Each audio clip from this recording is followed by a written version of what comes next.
ನಮಸ್ಕಾರ. ಖಾಸಗಿಯಾಗಿ ಅಂದ್ರೆ ಯಾರೊಂದಿಗೂ ಹಂಚ್ಕೊಳ್ಳದೆ ಮಕ್ಕಳ ಮೇಲಿನ ದೌರ್ಜನ್ಯದ ವಿಡಿಯೋ ನೋಡಿದ್ರೆ ಅದು ಅಪರಾಧ ಅಲ್ಲ, ಅದೊಂದು ನೈತಿಕ ಅವನತಿ ಅಷ್ಟೇ ಅಂತ ಹೈಕೋರ್ಟ್ ಹೇಳಿದ್ರೆ ಹೇಗಿರುತ್ತೆ? ಆಕ್ಚುಲಿ ಇದು ನಿಜವಾಗಲೂ ನಡೆದ ಘಟನೆ. ಹೌದು. ಆದ್ರೆ ಸುಪ್ರೀಂ ಕೋರ್ಟ್ ಈ ಒಂದು ತರ್ಕವನ್ನ ಸಂಪೂರ್ಣವಾಗಿ ತಳ್ಳಿಹಾಕಿ ಒಂದು ಮಹತ್ವದ ಐತಿಹಾಸಿಕ ತೀರ್ಪು ನೀಡಿದೆ. ಹೌದು. ಇಂದು ನಾವು just rights for children alliance ಮತ್ತು ಎಸ್ ಹರೀಶ್ ನಡುವಿನ ಪ್ರಕರಣವನ್ನ ಸ್ವಲ್ಪ ಆಳವಾಗಿ ಚರ್ಚೆ ಮಾಡ್ತಾ ಇದ್ದೀವಿ. ಈ ಪ್ರಕರಣದ ವಿಶ್ಲೇಷಣೆ ಕೇವಲ ಕಾನೂನು ವಿದ್ಯಾರ್ಥಿಗಳಿಗೆ ಮಾತ್ರ ಅಲ್ಲ, ಇಂಟರ್ನೆಟ್ ಬಳಸೋ ಪ್ರತಿಯೊಬ್ಬರಿಗೂ ಇದು ಮುಖ್ಯ ಅನ್ಸುತ್ತೆ. ಖಂಡಿತ. ಯಾಕಂದ್ರೆ ಖಾಸಗಿ ವೀಕ್ಷಣೆ ಅನ್ನೋ ವಾದಕ್ಕೆ ಈಗ ಕಾನೂನಿನಲ್ಲಿ ಜಾಗ ಇಲ್ಲ. ಸೊ ಈ ಕಥೆ ಎಲ್ಲಿಂದ ಶುರುವಾಯಿತು? ಇದು ಚೆನ್ನೈನಲ್ಲಿ ನಡೆದ ಘಟನೆ ಅಲ್ವಾ? ಹೌದು. ರಾಷ್ಟ್ರೀಯ ಅಪರಾಧ ದಾಖಲೆಗಳ ಬ್ಯೂರೋ ಅಂದ್ರೆ NCRBಗೆ ಅಮೆರಿಕಾದಿಂದ ಒಂದು ಮಾಹಿತಿ ಬರುತ್ತೆ. ಒಂದು ನಿರ್ದಿಷ್ಟ ಮೊಬೈಲ್ ಸಂಖ್ಯೆಯಿಂದ ಮಕ್ಕಳ ಮೇಲಿನ ಲೈಂಗಿಕ ದೌರ್ಜನ್ಯದ ಸಾಮಗ್ರಿ ಅಂದ್ರೆ ವಿಡಿಯೋಗಳು ಡೌನ್ಲೋಡ್ ಆಗ್ತಿದೆ ಅಂತ. ಓ ಸರಿ. ಆಮೇಲೆ ಪೊಲೀಸರು ಆ ನಂಬರ್ ಟ್ರೇಸ್ ಮಾಡಿದ್ರು. ಹೌದು. ತನಿಖೆ ಮಾಡಿದಾಗ ಆ ಸಿಮ್ ಎಸ್ ಹರೀಶ್ ಅನ್ನೋ ವ್ಯಕ್ತಿಗೆ ಸೇರಿದ್ದು ಅಂತ ಗೊತ್ತಾಗುತ್ತೆ. ಸರಿ. ಅವರ ಫೋನ್ ವಶಪಡಿಸ್ಕೊಂಡಾಗ ಸಾಕ್ಷಿ ಸಿಕ್ಕಿರ್ಬೇಕಲ್ಲ? ಖಂಡಿತ. ಅವರ ಫೋನ್ನಲ್ಲಿ 2 ನಿರ್ದಿಷ್ಟ ವಿಡಿಯೋಗಳು ಸಿಕ್ಕಿದ್ವು. ಅಷ್ಟೇ ಅಲ್ಲ, 100ಕ್ಕೂ ಹೆಚ್ಚು ಬೇರೆ ಅಶ್ಲೀಲ ಫೈಲ್ಗಳು ಕೂಡ ಪತ್ತೆಯಾದ್ವು. ಇದಾದ್ಮೇಲೆ ವಿಚಾರಣಾ ನ್ಯಾಯಾಲಯ IT ಕಾಯ್ದೆಯ ಸೆಕ್ಷನ್ 67B ಮತ್ತೆ ಪೋಕ್ಸೋ ಕಾಯ್ದೆಯ ಸೆಕ್ಷನ್ 15ರ ಅಡಿಯಲ್ಲಿ ಅವರ ಮೇಲೆ ಕೇಸ್ ದಾಖಲಿಸಿತು. ಇಷ್ಟೆಲ್ಲ ಸಾಕ್ಷಿ ಸಿಕ್ಕಿದ್ಮೇಲೆ ಇದೊಂದು ನೇರವಾದ ಪ್ರಕರಣದ ತರಾನೇ ಕಾಣಿಸ್ತಿದೆ. ಆದ್ರೆ ಮದ್ರಾಸ್ ಹೈಕೋರ್ಟ್ ಪ್ರಕರಣವನ್ನೇ ರದ್ದುಗೊಳಿಸಿತು ಅಂತ ಕೇಳಿದ್ರೆ ಆಶ್ಚರ್ಯ ಆಗುತ್ತೆ. ಅವರ ತರ್ಕವಾದರೂ ಏನಿತ್ತು? ಅದೇ ಈ ಪ್ರಕರಣದ ಅತೀ ದೊಡ್ಡ ತಿರುವು. ಹೈಕೋರ್ಟ್ ಹೇಳಿದ್ದು ಆತ ಆ ವಿಡಿಯೋಗಳನ್ನು ನೋಡಿದ್ದಾನಷ್ಟೇ, ಯಾರಿಗೂ ಹಂಚಿಲ್ಲ. ಹಾಗಾಗಿ ಇದು ಅಪರಾಧ ಅಲ್ಲ, ಇದು ಕೇವಲ ನೈತಿಕ ಅವನತಿಯಷ್ಟೇ. ಇದ್ಯಾವ ನ್ಯಾಯ? ಅಂದ್ರೆ ಅವರ ದೃಷ್ಟಿಕೋನದಲ್ಲಿ ಸಮಾಜಕ್ಕೆ ಹಾನಿಯಾಗದ ಖಾಸಗಿ ಕೃತ್ಯಗಳನ್ನ ಕಾನೂನು ಶಿಕ್ಷಿಸೋಕ್ ಆಗಲ್ಲ ಅಂತಾನ? ಕರೆಕ್ಟ್. ಆದ್ರೆ ಈ ತರ್ಕವೇ ತಪ್ಪು ಅಂತ ಸುಪ್ರೀಂ ಕೋರ್ಟ್ ಹೇಳಿದ್ದು. ಈ ವಿಡಿಯೋ ನೋಡೋದೇ ಆ ದೌರ್ಜನ್ಯದ ಮಾರುಕಟ್ಟೆಗೆ ಬೇಡಿಕೆ ಸೃಷ್ಟಿ ಮಾಡಿದ ಹಾಗೆ. ಹೌದು. ಈ ತೀರ್ಪಿನ ವಿರುದ್ಧ ಮಕ್ಕಳ ಹಕ್ಕುಗಳ ಸಂಘಟನೆಗಳು ಸುಮ್ಮನೆ ಕೂರ್ಲಿಲ್ಲ ಅನ್ಸುತ್ತೆ. ಖಂಡಿತ ಇಲ್ಲ. ಅವರೇ ಈ ಪ್ರಕರಣವನ್ನು ಸುಪ್ರೀಂ ಕೋರ್ಟ್ಗೆ ತೆಗೊಂಡೋಗಿದ್ದು. ಅಲ್ಲಿ ಸುಪ್ರೀಂ ಕೋರ್ಟ್ 2 ಬಹಳ ಮುಖ್ಯವಾದ ಕಾನೂನು ಪರಿಕಲ್ಪನೆಗಳನ್ನ ಸ್ಪಷ್ಟಪಡಿಸಿದೆ. ಓಕೆ, ಯಾವವು ಅವು? ಮೊದಲನೇದು ರಚನಾತ್ಮಕ ಸ್ವಾಧೀನ ಅಂದ್ರೆ ಕನ್ಸ್ಟ್ರಕ್ಟಿವ್ ಪೊಸಿಷನ್. ರಚನಾತ್ಮಕ ಸ್ವಾಧೀನ ಕೇಳೋಕೆ ಸ್ವಲ್ಪ ಜಟಿಲವಾಗಿದೆ.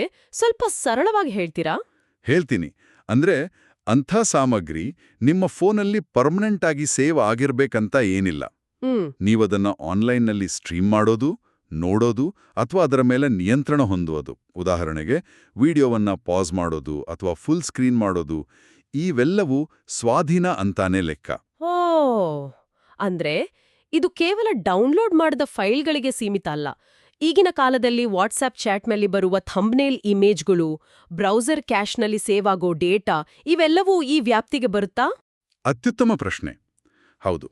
ಈ ತೀರ್ಪಿನ ಪ್ರಕಾರ ಅಂತಹ ತಾತ್ಕಾಲಿಕ ಡೇಟಾ ಕೂಡ ನಿಮ್ಮನ್ನ ಕಾನೂನಿನ ವ್ಯಾಪ್ತಿಗೆ ತರಬಹುದು.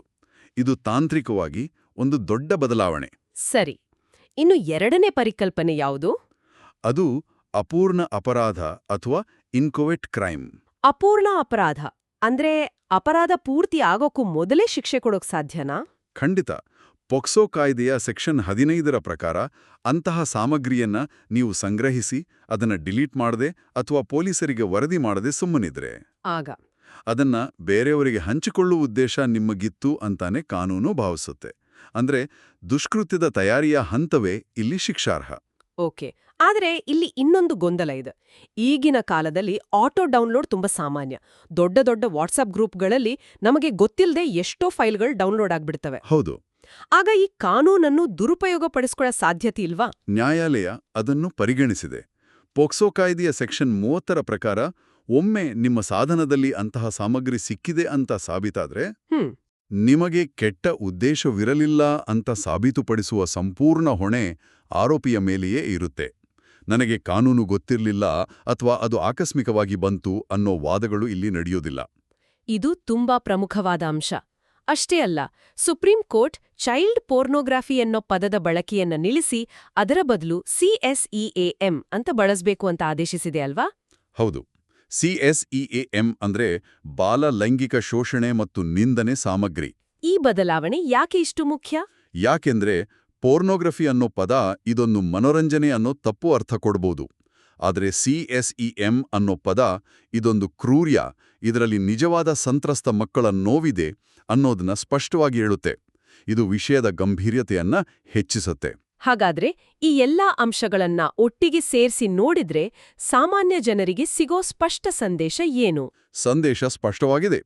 CSEAM ಅನ್ನು ನೋಡುವುದು, ಸ್ಟ್ರೀಮ್ ಮಾಡುವುದು ಅಥವಾ ಫೋನ್ನಲ್ಲಿ ಇಟ್ಕೊಳ್ಳುವುದು ಗಂಭೀರ ಅಪರಾಧ. ನನ್ನ ವೈಯಕ್ತಿಕ ಬೆಳಕೆಗಾಗಿ ಇಟ್ಕೊಂಡಿದೆ ಅನ್ನೋ ವಿನಾಯಿತಿ ಖಂಡಿತ ಇಲ್ಲ. ಮತ್ತು ಅಂಥ ಸಾಮಗ್ರಿ ನಮ್ಮ ಗಮನಕ್ಕೆ ಬಂದರೆ ಅದನ್ನ ಪೊಲೀಸರಿಗೆ ವರದಿ ಮಾಡುವುದು ಪೋಕ್ಸೋ ಕಾಯ್ದೆಯ ಸೆಕ್ಷನ್ 19ರ ಅಡಿಯಲ್ಲಿ ಪ್ರತಿಯೊಬ್ಬ ನಾಗರಿಕನ ಕರ್ತವ್ಯ. ಹಾಗಾದ್ರೆ ಅಂತಿಮವಾಗಿ ಖಾಸಗಿ ವೀಕ್ಷಣೆ ಅಪರಾಧವಲ್ಲ ಅನ್ನೋ ತಪ್ಪು ಕಲ್ಪನೆಗೆ ಈ ತೀರ್ಪು ಒಂದು ಅಂತ್ಯ ಹಾಡಿದೆ. ಖಾಸಗಿತನದ ಹಕ್ಕನ್ನ ಮಕ್ಕಳ ಮೇಲಿನ ದೌರ್ಜನ್ಯಕ್ಕೆ ಗುರಾಣಿಯಾಟಿ ಬಳಸೋಕೆ ಸಾಧ್ಯವೇ ಇಲ್ಲ ಅಂತ ಸುಪ್ರೀಂ ಕೋರ್ಟ್ ಸ್ಪಷ್ಟಪಡಿಸಿದೆ. ಖಂಡಿತ. ಈ ತೀರ್ಪು ಪ್ರತಿಯೊಬ್ಬ ಡಿಜಿಟಲ್ ಬಳಕೆದಾರರ ಮೇಲೆ ಒಂದು ಹೊಸ ಜವಾಬ್ದಾರಿಯನ್ನ ಹೊರಿಸಿದೆ. ಅಸಂಖ್ಯಾತ ಗ್ರೂಪ್ ಚಾಟ್ಗಳು ಮತ್ತೆ ಆಟೋ ಡೌನ್ಲೋಡ್ಗಳ ಈ ಯುಗದಲ್ಲಿ ನಮ್ಮ ಡಿಜಿಟಲ್ ಜಾಗವನ್ನ ಸ್ವಚ್ಛವಾಗಿಟ್ಕೊಳ್ಳೋದು ಮತ್ತು ಅರಿವಿಲ್ಲದೆ ಬರುವ ಇಂಥ ವಿಷಯಗಳಿಂದ ನಮ್ಮನ್ನ ನಾವು ಹೇಗೆ ರಕ್ಷಿಸ್ಕೊಳ್ಬೇಕು? ಈ ಪ್ರಶ್ನೆ ನಮ್ಮೆಲ್ಲರ ಆಳವಾದ ಚಿಂತನೆಗೆ ಒಂದು ಅವಕಾಶ.